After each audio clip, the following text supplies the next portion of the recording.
Dios os bendiga a todos en este día que celebramos que Cristo, nuevamente celebramos que Él ha resucitado y que Él vive y reina por los siglos. Amén. Muchos saludos de parte de la pastora, me manda para todos vosotros. Sabéis que está en Corea, recibiendo mucha gracia, mucho frío también, pero feliz de estar allí y echándonos mucho de menos, ¿verdad?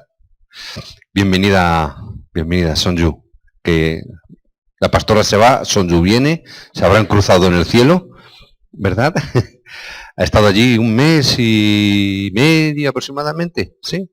Y la tenemos aquí con nosotros. Damos gracias a Dios también por ella. Vamos a abrir nuestras Biblias, como decía, en el Evangelio según San Mateo, en el capítulo 11. Mateo, capítulo 11, un texto que todos conocemos, un versículo solo, el versículo 28.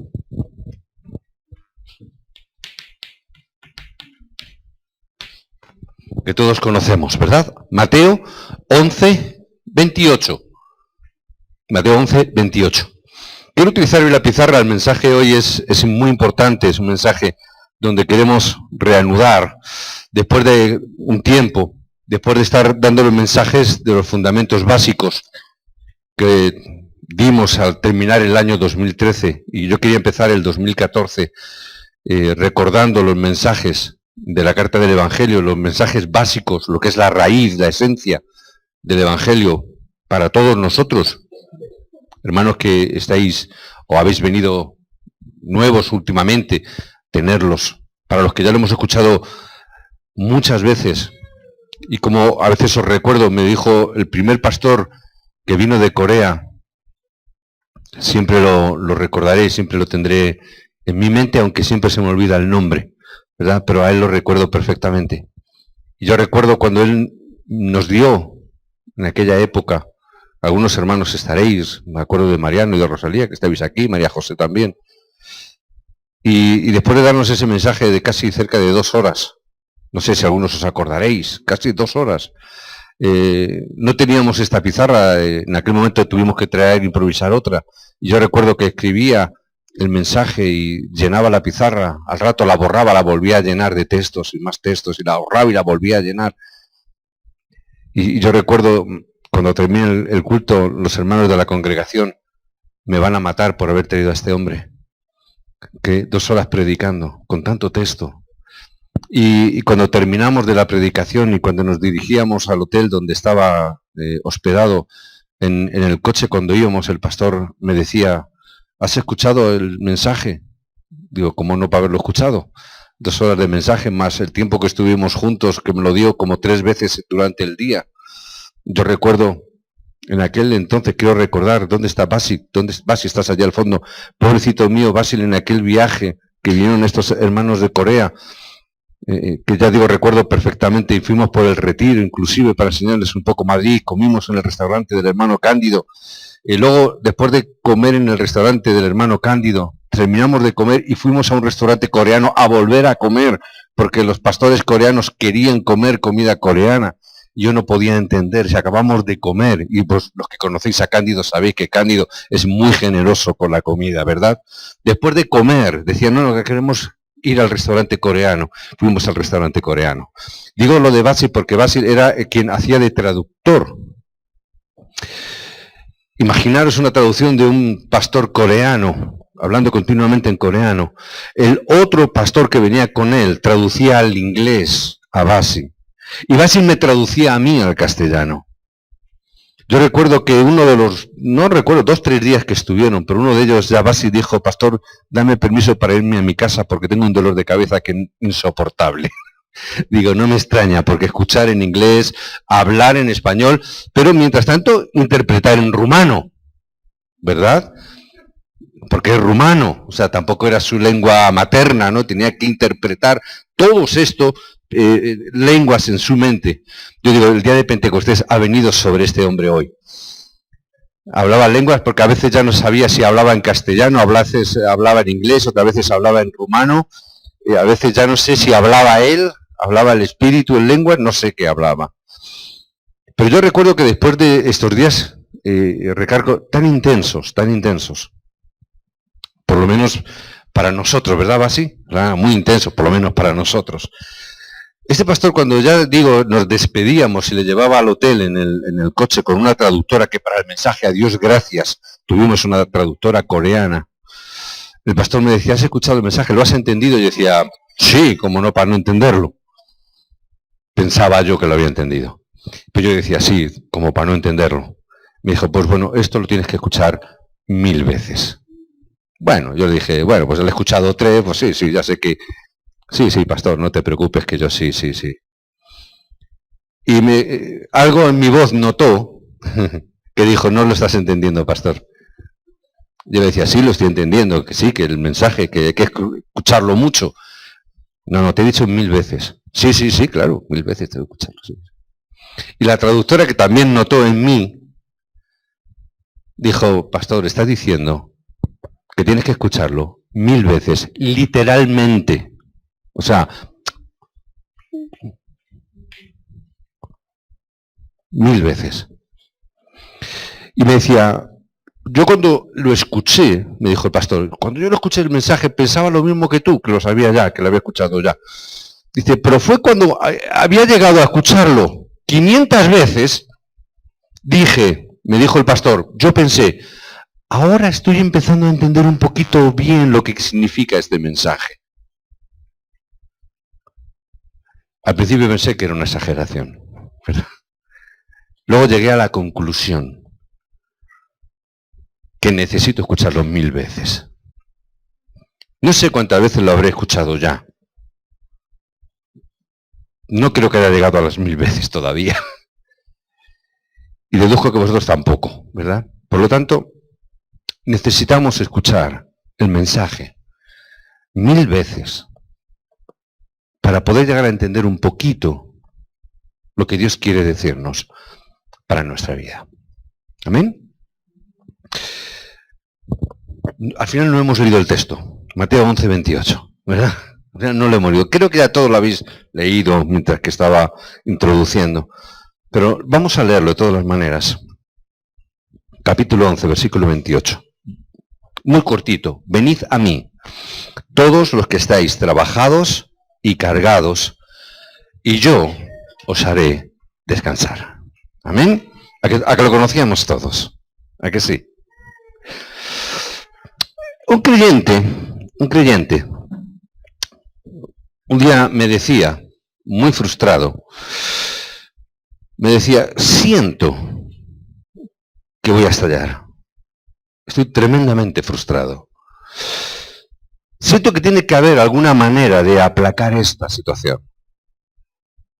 Si ocurre una cosita más en mi vida, si me viene un problemita más, creo que me volveré loco.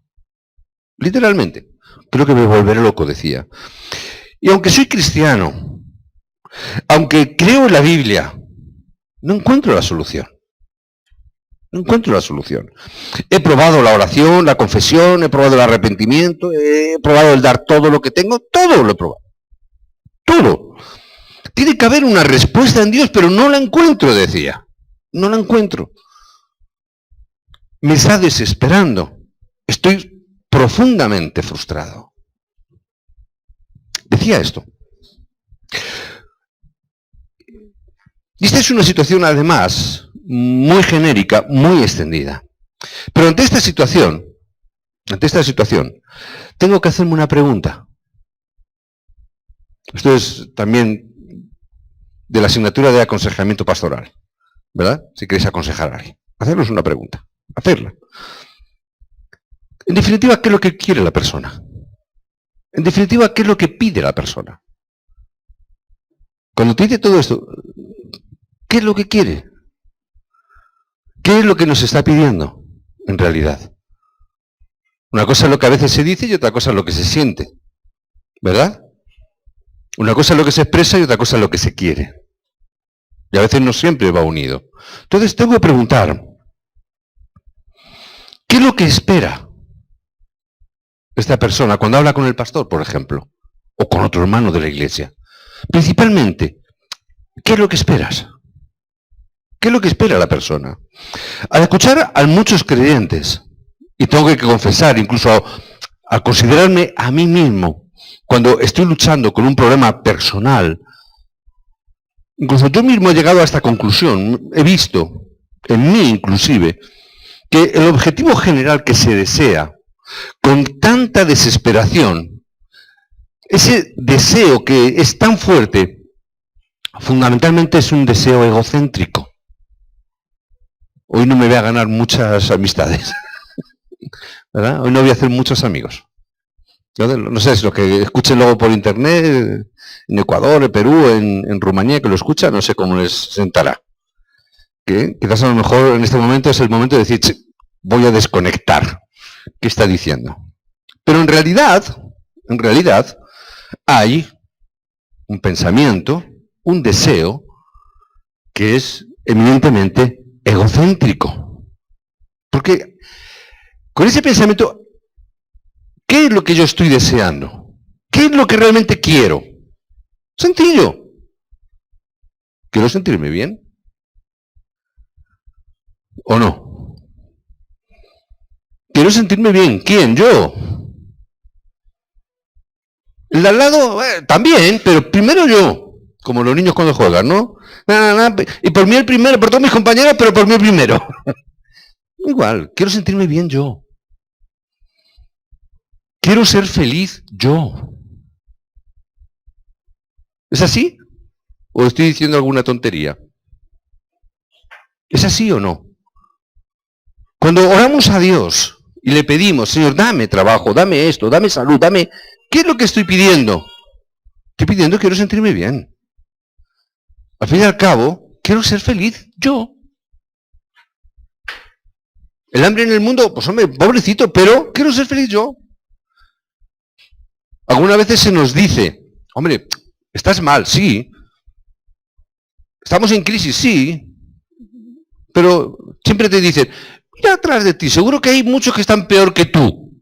¿Verdad que sí? ¿Os lo han dicho alguna vez? ¿Y qué hemos contestado? ¿Qué hemos contestado? Sí, pero... yo miro a los que están por encima de mí, que están mucho mejor que yo, y quiero estar como ellos, ¿o no? O tú cuando vas por la calle, no sé si has ido al centro de Madrid últimamente, y cuando hace mucho que no voy, pero yo recuerdo, aunque no voy muy a menudo, pero recuerdo que tú vas por el centro de Madrid, vas por Plaza Mayor, vas por todas estas calles, Puerta del Sol. ¿Cuántos pobres ves? Hay mucha gente pidiendo.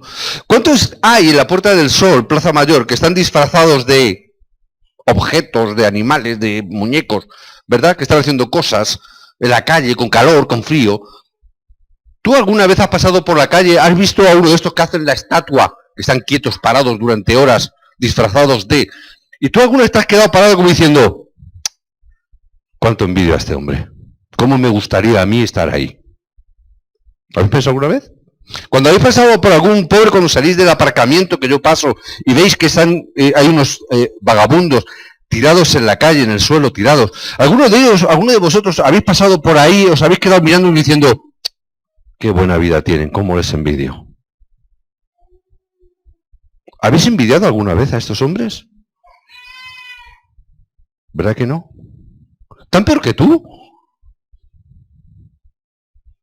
En el fondo existe ese pensamiento. ¿Quiero estar bien yo? ¿Quiero ser feliz yo? Ese hombre que está ahí, oh, pobrecito, pero no le envidiamos. A lo mejor como mucho le damos una limosna, le damos una moneda o si le damos, ¿verdad? Pero no le envidiamos nunca. En el fondo, queremos ser felices nosotros. Ahora bien, dicho esto, nada hay malo en querer ser feliz. No hay nada malo en querer ser feliz. Está bien, queremos ser felices, pero sin embargo, una preocupación obsesiva por mi felicidad a menudo puede hablar, o mejor dicho, perdón, puede nublar la visión del campo bíblico hacia un gozo profundo, verdadero y perdurable. Es decir, a veces la obsesión por querer ser feliz en el contexto en el que nos movemos puede direccionarnos equivocadamente en el plan y en la dirección que Dios quiere para mi vida. Porque tenemos ese pensamiento egocéntrico. Ahora, Dios nos dice, el Señor nos dice que hay un gozo que es eterno. Nos dice que hay una felicidad que es eterna y que está a la derecha del Dios Padre. Hay una felicidad que tiene para nosotros. Por eso yo tengo que plantearme, si queremos la verdadera felicidad, tenemos que aprender qué significa estar a la derecha de Dios Padre. ¿Qué significa estar ahí, a la derecha de Dios? ¿Qué significa eso? Si queremos experimentar la verdadera felicidad, tengo que entender lo que Pablo entendió. Porque Pablo nos dice que Cristo ha sido exaltado a la diestra de Dios Padre en Efesios 1:20. Es donde Cristo está. ¿Qué es lo que nos está invitando? Nos está invitando que resulta que cuanto más permanezcamos en Cristo, cuanto más estemos en Cristo, más disfrutaremos de esa felicidad disponible a través de la relación con Dios. Es decir, cuanto más yo esté en relación con Dios, a través de Cristo, más gozo voy a tener, más felicidad voy a tener. Pero no ese gozo y esa felicidad en la cual el diablo nos ha engañado y quiere que estemos viviendo. Esa felicidad que simplemente se define por la cantidad de cosas que tengo o por el número de mi cuenta bancaria, si está en números rojos o no. No depende de si mi estado de salud es mejor o peor. No depende de eso, sino de mi relación con Dios a través de Cristo. Ahí estriba, donde dice la palabra, que está la felicidad. Pablo entendía esto. Por eso, Pablo es el personaje de la Biblia, es el apóstol que más veces repite esta expresión, en Cristo. Por eso Pablo pudo resistir todas las circunstancias que pasó, porque entendió la importancia de estar en Cristo. Ahora, si quiero experimentar la verdadera felicidad, debo desear de sobre todas las cosas vivir en el plan de Dios, vivir en la voluntad de Dios, como asimismo Cristo hizo. Cristo entendía esto y por eso dijo, mi alimento, mi pan, no es el pan de miga y corteza hecha con harina de trigo, no. Mi alimento es hacer la voluntad del Padre. Mi alimento es hacer el plan de Dios. Mi gozo está ahí. Mi felicidad estriba en que el plan de Dios se cumpla a través de mi vida. Por eso, quiero ser feliz. Pero la paradoja, la verdadera paradoja, es que nunca voy a ser feliz si mi primera preocupación es ser feliz. Es paradójico. Cuanto más felices queremos ser, más difícil se nos convierte. Por eso muchas veces la gente, yo quiero ser feliz, quiero ser feliz, quiero ser feliz. Tanta obsesión por la felicidad en sí misma que no la encuentran. Cuanta más preocupación por la felicidad, menos felices son. ¿No te has dado cuenta también de esto? La gente cuanto más lucha por tener dinero, sí es verdad que a veces tiene más dinero, pero cuanto más dinero tiene, más infeliz es. Porque tiene miedo a que perderlo. No sabe dónde invertirlo. ¿No habéis visto un anuncio que dice, atrévete a ser millonario? No sé, creo que es de la lotería o de la 11, una cosa. Atrévete a ser millonario, tú, lánzate. A veces parece un anuncio tonto, pero dices, no es fácil ser rico. Y eso no te da la clave de la felicidad. Ahora, si en vez de dedicarnos o dedicar tanta fuerza, tanta energía, tanto entusiasmo en querer ser feliz, si yo realmente puedo invertir toda esa energía en la tarea de ser como Cristo, de estar en Cristo, si yo invierto toda esa energía y toda esa fuerza realmente en querer ser como Cristo es, queriendo saber y hacer cuál es la voluntad del Padre. Señor, ¿cuál es tu voluntad? ¿Cuál es tu plan? Señor, ¿cuál es tu deseo para que yo pueda invertir mi vida en ese objetivo que es la verdadera clave de mi felicidad? Quiero ser feliz, pero no quiero ni invertir mi vida en querer ser feliz como en el mundo me lo están dando.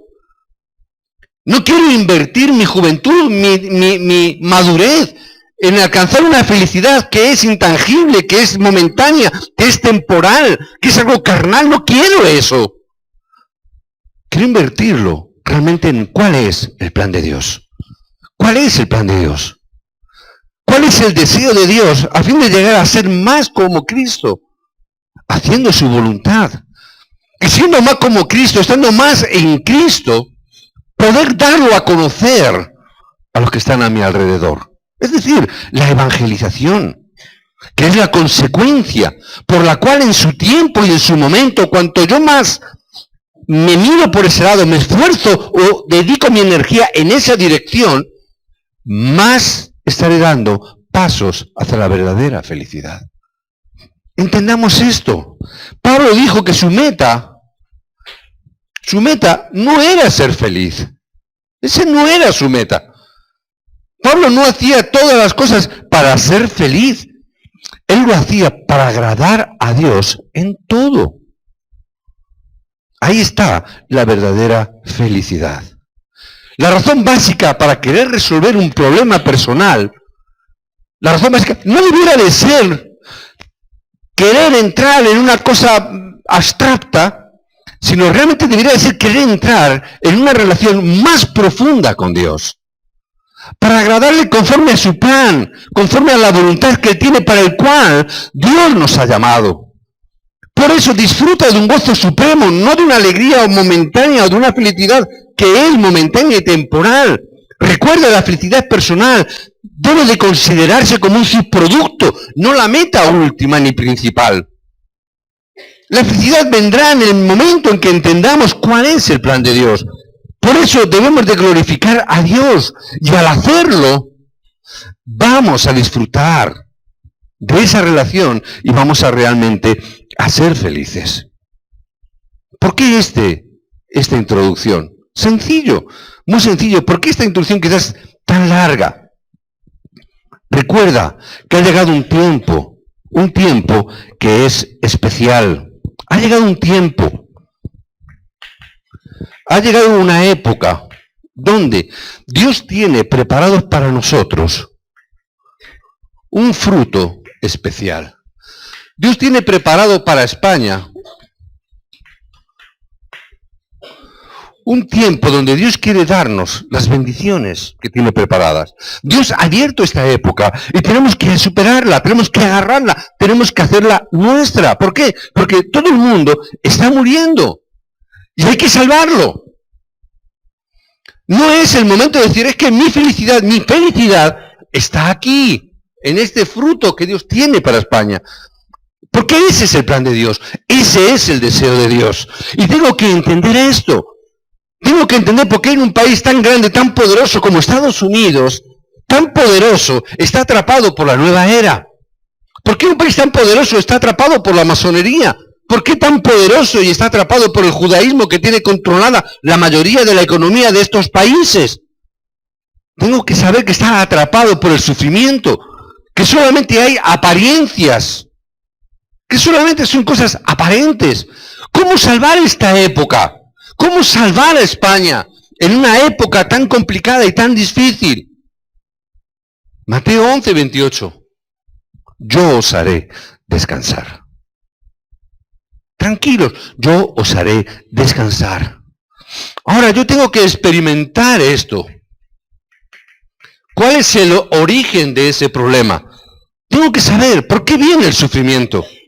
¿Por qué la gente está sufriendo buscando esa felicidad que es momentánea, que es temporal, que es carnal simplemente? Si queremos salvar esta época, tengo que conocer cuál es el origen del problema. Tengo que saber dónde se inició. Porque si no, ¿a quiénes Dios va a utilizar? Sino a aquellos que conocen este problema. ¿Quiénes Dios va a utilizar para salvar a España que está muriendo? ¿A quién Dios va a utilizar? A los que estamos en España. A los que estamos aquí, que Dios ha levantado en esta época. ¿Qué es lo que tengo que saber? El problema que Dios vio, que nos mostró a través de Génesis 3, a través de este acontecimiento, el pecado original. ¿Cuál es el problema que vemos en este texto, que Satanás engañando al hombre quiere que no conozcamos a Dios. Este es el problema de hoy. Aunque vayan a la iglesia, no importa, pero que no conozcan a Dios. Que tengan una religiosidad, pero que no conozcan a Cristo. Que tengan una religión, pero que no tengan evangelio. Eso es lo que se está buscando. Hoy estábamos hablando, hoy teníamos en el culto de obreros, estábamos haciendo foro y veíamos el catolicismo, qué fuerte está entrando, cómo permanece en la estructura de pensamiento de nuestra cultura en España. Y le estaban diciendo a uno de los obreros, ay, para ser feliz, le decía, aprovechando la introducción, para ser feliz, le decía a Aníbal, tienes que haber hecho la primera comunión. Por eso estás así, no eres feliz, porque, claro, si no has hecho la primera comunión. ¿Qué significa? Mucha religión, pero en realidad, poco evangelio. Nos decía otra hermana, la Virgen de no sé qué. Como ya todos sabéis, hay muchas, ¿verdad? Una de ellas decía que se sentía muy halagada a un familiar porque le habían hecho que la Virgen de, no importa el nombre, la Virgen de, le habían dejado el manto para que lo limpiara, lo lavara y todo eso. Y estaba muy orgullosa de ello, ¿no? Ay, el manto de la Virgen. ¿Verdad? Esas cosas que... Y luego dijeron, bueno, sí, llévalo y ponlo tú. Le dijo, ponlo tú misma. Ay, qué honor, qué cosa, ¿no? Yo poner el manto a la Virgen, voy a tocarla. Pero que dice que cuando llegó se encontró con esto. Algo parecido, ¿verdad?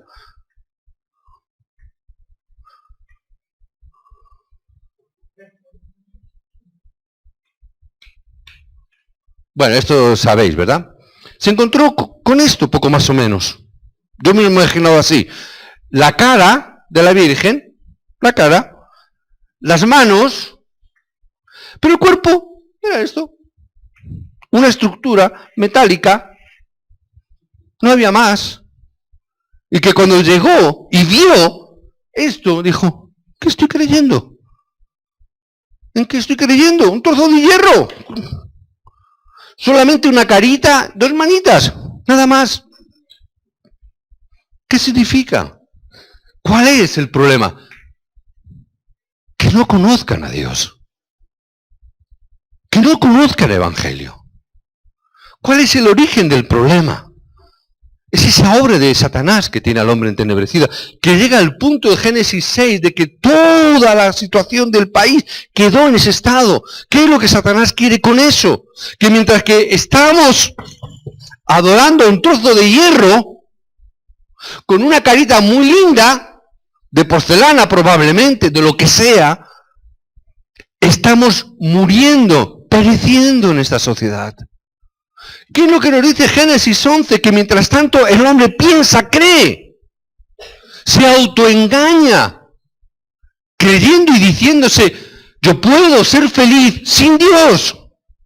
No necesito a Dios para ser feliz. Es el engaño de Satanás que vemos en Génesis 11, queriendo hacer esa torre de Babel.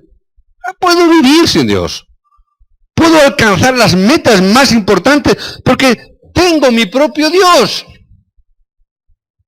¿No? Si tú lo comparas, ¿no te parece un poco absurdo? Da un poco de cosa, ¿verdad? O sea, estoy confiando en esto. Estamos hablando de nuestra cultura, ¿verdad? Es esa la realidad. Estamos contando en esa situación. ¿Qué es lo que ocurre mientras tanto? Que el ser humano, el hombre, se debilita cada vez más espiritualmente. Se debilita. La gente, muchos creyentes, los teólogos no saben esto. Pero hay debilidad. ¿Qué ocurre mientras tanto? Satanás sigue obrando. Satanás sigue haciendo que la gente no conozca a Dios. ¿Qué hace? Que mientras tanto que la cultura de este mundo penetre, a través de Satanás, penetre en el ser humano, penetre en el hombre, para que el hombre crea y caiga en el humanismo. Y dicen, es posible hacerlo. Caen en el humanismo y Satanás engañando al hombre piensan, podemos ser felices sin Dios. Podemos hacer todas las cosas sin Dios. Tenemos la ciencia, la cultura, tenemos todo. No necesitamos a Dios. Pensamiento del hombre. Tenemos que orar. Hay un título de oración que os quiero dejar. No he leído el artículo en profundidad, simplemente el encabezamiento. Pero por si acaso oremos. Estaba leyendo ayer un artículo donde se nos decía, donde decían que creo que en Estados Unidos, por ahí, o en Inglaterra, una asociación médica psiquiátrica, estaba valorando la opción, la posibilidad, están estudiándolo, de el efecto religioso,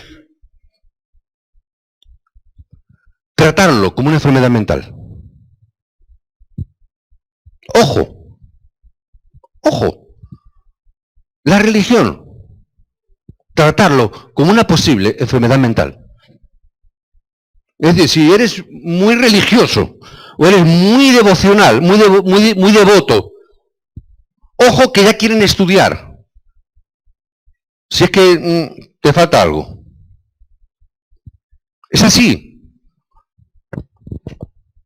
Parece un chiste, parece broma, pero es un primer paso. Es decir, bueno, si tu hijo va un día a la iglesia, pero viene, pero sigue jugando al fútbol, no te preocupes mucho. Ahora, pero si llega del colegio y se pone a orar, preocúpate. Si tu hijo, en vez de venir del colegio y entrar en internet, se pone a leer la Biblia, lo que te están diciendo es que a veces que a tu hijo no está bien. Esto empiezan con una tontería, como un chiste, y al final terminamos con la Inquisición, ¿eh? Piensan que no necesitamos a Dios. Y si estamos pensando en que sí que necesitamos a Dios, y que lo necesitamos para vivir, se están planteando, a ver si es que no estás bien de la cabeza. Cuidado que terminamos todos con una camisa de fuerzas en un manicomio. No es broma. No es broma. Necesito saber el origen del problema del ser humano. Necesito saber la situación. ¿Qué es lo que estamos viendo? El hombre está engañado por Satanás, sigue estando ahí atrapado. A ese ser que no lo podemos ver con nuestros ojos naturales, que los científicos, ni los psicólogos, ni los psiquiátricos pueden entender ni conocer, que incluso los teólogos están negando, que a veces muchos teólogos están diciendo, bueno, en realidad Satanás no existe.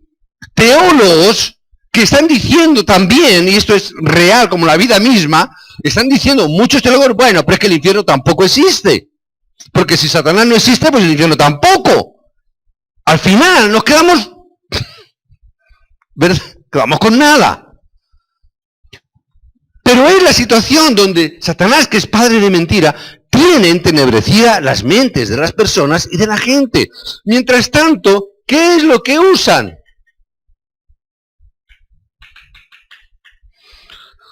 Cualquier cosa para adorar. Cualquier cosa. Es decir, quitamos a Dios. ¿Pero qué nos queda? Pues hombre, por ejemplo, lo levantamos ahí. Lo levantamos ahí. ¿Sabéis qué símbolo es este? No, señor. Os engaña a todos. Vale, sí, me habéis pillado, es un dólar. Pero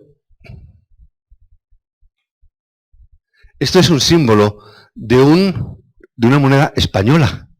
El dólar, el símbolo del dólar, sale de una moneda española. No lo sabíais, ¿verdad? El escudo de España tiene dos columnas y dos que se entrelazan, ¿verdad? Donde pone non plus ultra. De ahí, de los ducados españoles que llegaron a Estados Unidos, cogieron la figura del dólar. ¿Qué significa? El origen está en España. El problema está en España. La idolatría está en España como origen de todo ese problema. Incluso el dólar es un símbolo sacado de una moneda española. No sabíais eso, ¿verdad? Por la cara que ponéis no lo sabíais. Bueno, luego hago una ofrenda para aparte. Pues esto es historia. ¿Cuál es la situación? Nos dan otras cosas. Nos dan otras cosas. ¿Qué es lo que decía Freud? Luego, para aumentar la ofrenda luego aparte, ¿verdad? ¿Qué decía Freud? Dos problemas del ser humano. Esto es para el seminarista.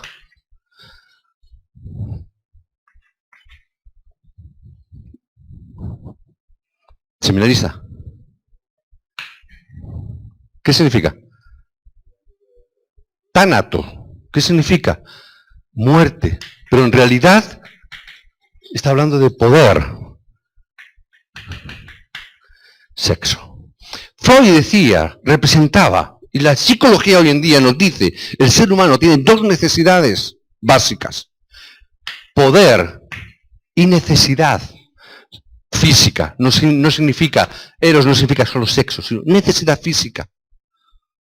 ¿Qué está haciendo? El hombre está encerrado entre el poder y la necesidad de la comida, de la bebida, de todas las necesidades físicas. Eso es lo que domina al hombre hoy. Por eso el poder se ha deteriorado de tal manera que lo que ha generado es violencia. ¿Sí o no? ¿Y el sexo en qué se ha trastocado? Inmoralidad. Freud, siglo pasado o anterior, estamos hablando, ¿verdad?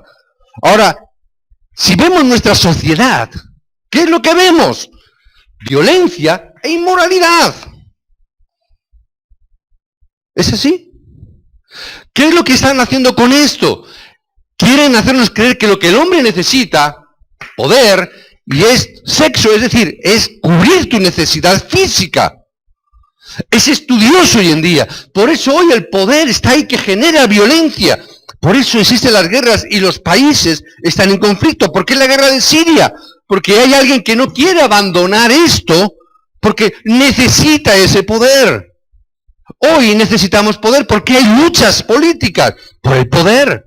Porque hay muchas veces luchas de las iglesias por el poder. Nos están haciendo ver que eso es lo que necesitamos. Por eso es lo que se nos presenta y la gente adora. Adora, no la violencia, el poder. Y para alcanzarlo no importa ejercer violencia.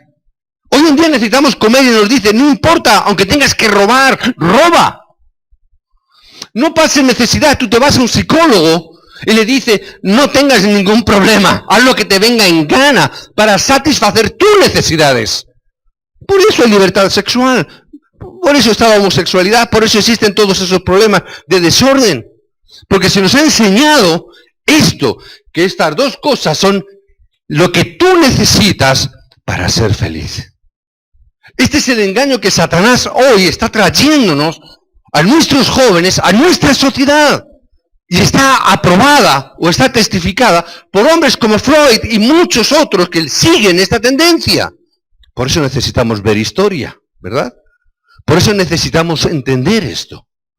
Por eso necesitamos una escuela bíblica también, para que podamos entender esta realidad. El hombre cae en la idolatría. Cae en la idolatría. Yo necesito dinero, no lo tengo, ejerzo violencia. Yo necesito saciar mi necesidad sexual, cometo violación, que es violencia.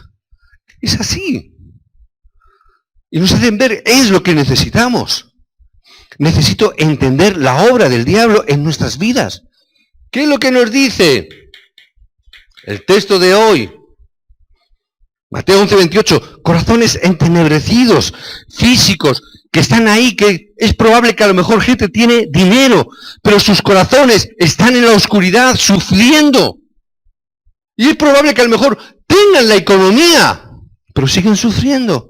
Venid a mí los que estáis cargados y trabajados, yo os haré descansar. ¿Pero por qué? Porque estamos asumiendo un estado que no es el que a nosotros nos corresponde. ¿Por qué la persona no es feliz con esto? Porque no está creada para tener esta situación, sino para vivir en relación con Dios. Pablo lo dijo, que la felicidad está a la diestra de Dios Padre. Ahí cuando tú estás con Dios, cuando tú estás en la presencia de Dios, es cuando tú puedes percibir esa verdadera felicidad eterna, completa, plena. Nunca antes. Pero el mundo nos dice, no, para alcanzar la felicidad necesitas estas dos vertientes, porque son las necesidades que tiene el ser humano. Y la espiritual donde no la dejamos. Si Dios me ha creado con un cuerpo, es verdad, y hay una necesidad. Pero me ha creado con un espíritu. ¿Qué hacemos con el espíritu? Eso no importa, porque no se ve. Y como no se ve, te dicen, no importa. Por eso vemos cómo los problemas físicos, los problemas mentales, siguen creciendo continua y constantemente. ¿Por qué? Porque este es el patrón. Por eso, seguimos creciendo el problema. Por el poder somos capaces de, con una farmacéutica, tener una respuesta para un problema físico y no sacarlo al mercado. ¿Por qué? Para crear demanda. ¿Qué es? Ejercer poder. Como tengo el poder, lo ejerzo. Tengo una vacuna, pero no me interesa sacarla. Es un ejemplo simple. Está ahí. Y hay enfermedades, muchas de ellas, que estaban erradicadas en nuestro siglo XXI y de pronto vuelven a resurgir. ¿Por qué? Porque, como hace, nos guardamos las vacunas, la respuesta, porque eso genera poder. El poder genera dinero, el dinero genera poder, y así sucesivamente. Ese es el problema del ser humano. Vienen problemas físicos y sufren hasta la muerte, atrapados en las maldiciones. Están ahí.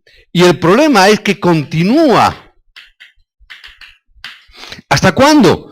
Hasta la muerte. Lucas 16. Y no solamente hasta la muerte, que no saben la razón por la que es tan difícil vivir, por la que es tan difícil sobrevivir. La gente no sabe cuál es esta razón, no saben el por qué. Incluso muchos creyentes tienen problemas mentales, no saben por qué. Muchos han caído aquí, en ese estado, en ese problema. Porque muchos no conocen a Satanás o no quieren ver a Satanás detrás de todo este problema. No quieren verlo, no quieren saberlo. Y por eso perecen. Por eso están ahí. Y esto llega incluso a las siguientes generaciones, a nuestros jóvenes, a nuestros hijos. Todo este problema se lo transmitimos a ellos. Ahora, si entendemos esto, ¿qué vamos a empezar a ver? Si vemos esto, si lo experimentamos, si podemos realmente comprender y experimentar esta verdad, y esto es un título de oración también donde, gracias Padre, de donde tú nos has sacado. Si vemos esto y lo experimentamos, las puertas de la evangelización, las puertas del evangelismo se abren por sí mismas, se abren solas. No tenemos de qué preocuparnos, no tenemos que preocuparnos del evangelismo, las puertas se abrirán todas las puertas, y si Dios las abre, nadie las podrá cerrar. Si Dios las abre, seremos verdaderos testigos. Por eso en este día os bendigo para que abráis las puertas de España. Os bendigo para que vosotros, que estéis aquí en este país, que Dios os ha traído a esta nación, que podáis abrir las puertas de vuestras naciones.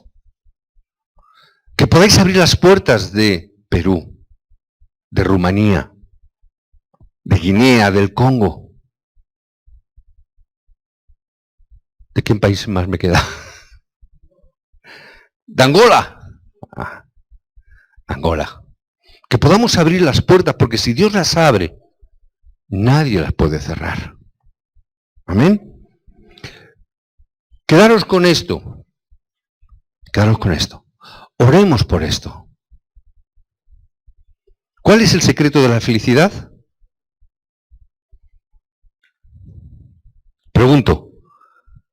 Estar en Cristo. Estar cumpliendo el plan y la voluntad de Dios. Dios nos ha dado muchas respuestas para solucionar esto. Muchas respuestas. Primera de Juan 3:8. Cuando sabemos esto, Satanás huye. ¿Amén? ¿Por qué no huye entonces cuando nosotros estamos? Porque continuamente somos engañados por Satanás. ¿Por qué no huye? Porque nos tiene engañados. Nos tiene engañados. Nos tienen entretejidas las manos. Por eso, ¿qué tenemos que determinar en el día de hoy? ¿Qué tenemos que determinar? Soy un hijo de Dios. ¿Sí o no? ¿Pero soy un hijo de Dios en parte o en todo? En todo. Por eso es todo corazón. ¿Amén? Si es de todo corazón, y si soy un hijo de Dios, aunque me muera, aunque me vuelva loco, pero si yo sé dónde está el secreto de la felicidad, si yo conozco esto, no tengo que preocuparme por nada. Por nada. No me preocupes, no te preocupes por nada. ¿Por qué? Juan 19:30. ¿Qué dice? Consumado es. La obra ya está hecha. Eso significa que aunque estés quieto, aunque no hagas nada, Dios obrará. Porque Dios no depende de nosotros. Consumado es, la obra ya está hecha, Dios obrará. Por eso no debemos de ser engañados, aunque no veamos nada. Consumado es. Pastor, es que no, consumado es. Es que no veo la respuesta, no importa si no la ves. ¿Qué más da si no ves la respuesta? La obra consumada es, estate quieto, la obra aparecerá. Consumado es, la obra Dios la hace. No lo veo, no importa, no recibo respuesta, no importa. Ay, es que si no recibo respuesta me pongo triste, no seas tonto. La obra consumada es. Preocúpate de estar en la presencia de Dios nada más. Preocúpate de estar a la diestra de Dios Padre. Preocúpate de estar en Cristo. Verás la felicidad ahí, no en las respuestas.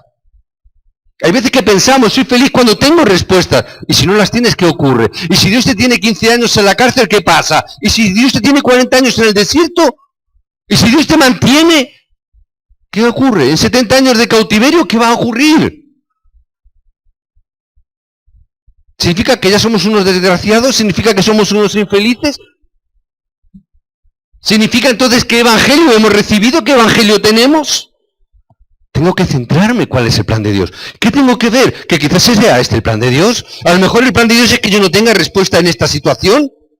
Dios tendrá otro plan perfecto porque Dios es soberano.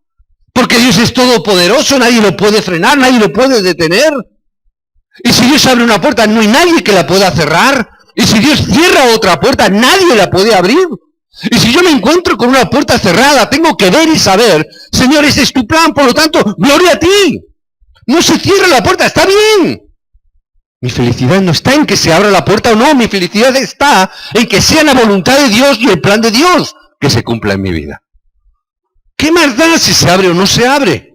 ¿Qué más da si yo tengo esa respuesta o no tengo esa respuesta?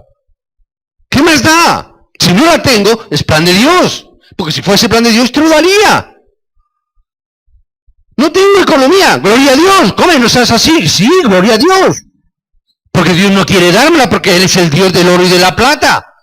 Y si Dios no me la da, es porque no me hace falta, no es el momento, ya me lo dará. Por gloria a Dios que no tengo dinero. Ahí está el secreto.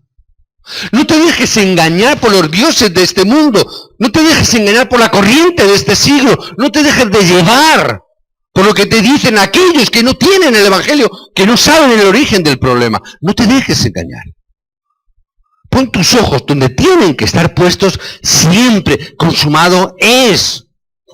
Por eso en ese momento yo puedo orar, Señor, que todo se restaure, porque la obra está consumada.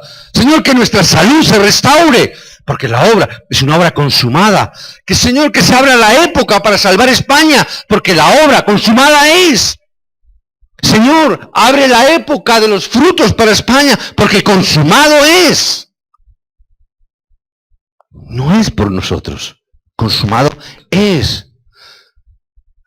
A partir de ahí, Señor, a partir de ahí veremos las grandes respuestas. Conociendo esto vendrá la verdadera salud. Conociendo esto se levantarán las obras donde vayas, para que la iglesia se avive y se levanta. Sabiendo y viendo esto, siendo pobres. ¿Somos pobres? ¿Hay algún millonario por ahí escondido, no? Está bien. Siendo pobres, Dios nos dará las bendiciones económicas y Dios restaurará la economía para que sea para su gloria y para su honra. Si hubiese aquí un millonario, si hubiese aquí un Cristiano Ronaldo o un Messi que gana con su diezmo, fíjate, ¿qué es lo que haríamos? Tendríamos un templo nuevo, grande, hermoso, un aparcamiento, y en la puerta pondríamos una estatua de Cristiano Ronaldo. Y una placa así de 1 metro cuadrado, diríamos, gracias a la ofrenda de Messi hemos podido. Para que la gloria sea, ¿para quién? Si Dios levanta esta congregación, ¿a quién se va a llevar la gloria?